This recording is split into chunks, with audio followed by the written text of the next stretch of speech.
இயேசுவின் அன்பு. கிறிஸ்து இயேசுவின் நாமத்தினாலே உங்களுக்கு அன்பின் வாழ்த்துக்கள். சங்கீதம் 72 அதிகாரம் 13 வசனம்.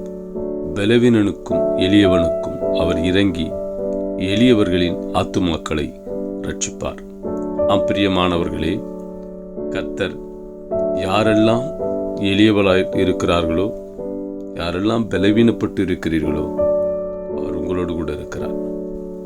நீங்கள் இதனால் ரொம்ப பலவீனமாய் உங்களை உணர்ந்து மிகவும் நான் எளிய நிலையில் இருக்கிறேன் என்று நீங்கள் உணர்வீர்கள். ஆனால் நீங்கள் அதை குறித்து மிகவும் தோய்வில் வருத்தத்திலும் இருப்பீர்கள். ஆனால் கர்த்தர் உங்களை பார்த்து சொல்லுகிறார், உன் பலவீனத்திலே என் பலன் பூரணமாய் விளங்கும்.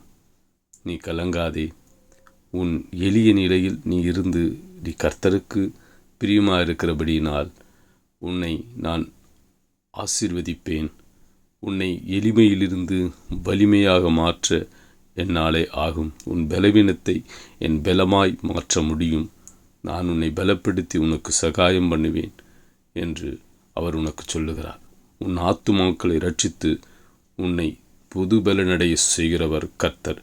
உன்னோடு கூட இருந்து அவர் உன்னை உயர்த்த வல்லவராயிருக்கிறார்.